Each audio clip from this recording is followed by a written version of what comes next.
ಒಂದು ಕಾಲ ಇತ್ತು, ವಾಜಪೇಯಿ, ಅಡ್ವಾಣಿ, ರಾಜ್ಯದಲ್ಲಿ ಯಡಿಯೂರಪ್ಪ, ಈಶ್ವರಪ್ಪ, ಅನಂತಕುಮಾರ್ ಅಂಥ ಒಂದು ಶಿಸ್ತಿನ ಪಕ್ಷದಲ್ಲಿ ಇವತ್ತು ಶಿಸ್ತು ತಪ್ಪಿದೆ ಅಂತ ಕಾಣಿಸ್ತಾ ಇಲ್ವಾ? BJPಯಲ್ಲಿ ಶಿಸ್ತಿದೆಯಾ ಅಸಲಿಗೆ? ನಾನು ನೋಡಿ ಅದಕ್ಕೆ ಹೇಳ್ತೀನಿ, ಯಾರೋ ಒಬ್ಬ ವ್ಯಕ್ತಿ ಶಿಸ್ತು ಮೀರಿದ ಅಂದರೆ ಇಡೀ ಪಕ್ಷದಲ್ಲಿರುತ್ತೆ ಎಲ್ಲರೂ ಕೂಡ ಶಿಸ್ತಿನ ಸಿಪಾಯಿಗಳಲ್ಲ ಅಂತ ಹೇಳಕ್ಕೆ ಬರಲ್ಲ. ನೀವು ಯಾರೋ ಒಬ್ಬೊಬ್ಬರ ಹೆಸರು ಹೇಳ್ತೀರಿ ನನಗೆ ಗೊತ್ತು, ನಾನು ಅದ್ರ ತಲೆನೇ ಕೆಡಿಸ್ಕೊಳಲ್ಲ. ಅವ್ರು ಇವತ್ತಿಲ್ಲ ನಾನು ನಾಳೆ ಭಗವಂತ ಬುದ್ಧಿ ಕೊಡ್ತಾನೆ, ಇದ್ರಾಗೆ ನನ್ನ ಮನ ಇಲ್ಲ. ಆದರೆ ಯಾರೋ ವೈಯಕ್ತಿಕವಾಗಿ ಯಾರ ಮೇಲೆ ದ್ವೇಷ ಸಾಧನೆ ಮಾಡಿ ಏನೋ ಹೇಳಿಕೆ ಕೊಟ್ಟರೆ ಅದು ಇಡೀ ಭಾರತೀಯ ಜನತಾ ಪಾರ್ಟಿ ಅಲ್ಲ. ಇದು ಸ್ಪಷ್ಟ ಹೇಳೋಕ್ಕೆ ಇಷ್ಟಪಡ್ತೇನೆ. ಇದು BJP ನಿಲುವು ಕೂಡ ಹೌದು.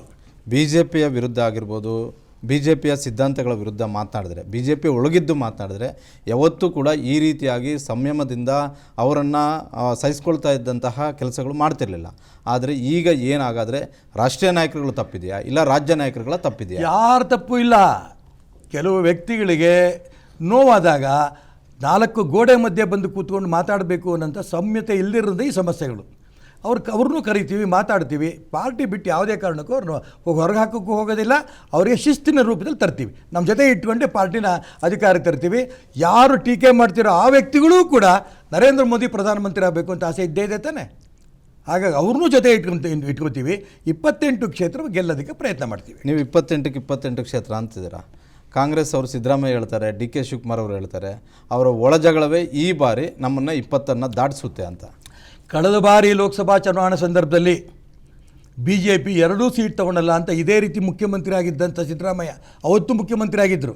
BJP 2 ಸೀಟ್ ಗೆಲ್ಲಲ್ಲ ಅಂದಿದ್ದರು. ಅವತ್ತು ತೊಗೊಂಡಿದ್ದು 1 ಸೀಟು, BJP ತೊಗೊಂಡು 25 ಸೀಟು. ಯಾವ ನಂಬಿಕೆ ಮೇಲೆ? BJPಯ ಕಾರ್ಯಕರ್ತರ ಮೇಲೆ ನಮ್ಮ ನಂಬಿಕೆ, ಕರ್ನಾಟಕ ರಾಜ್ಯ ಜನರ ಮೇಲೆ ನಮ್ಮ ನಂಬಿಕೆ, ನರೇಂದ್ರ ಮೋದಿ ಮೇಲೆ ನಮ್ಮ ನಂಬಿಕೆ. ಹಾಗಾಗಿ ನರೇಂದ್ರ ಮೋದಿ ಕಾರ್ಯಕರ್ತರು, ರಾಜ್ಯ ಜನ BJPನ ಅಧಿಕಾರ ತರ್ತಾರೆ. ಇವರು ಒಳಜಗಳ ಕಡಿಮೆ ಇದೆ ಕಾಂಗ್ರೆಸ್ನಲ್ಲಿ. ಎಷ್ಟು ಒಳಜಗಳ?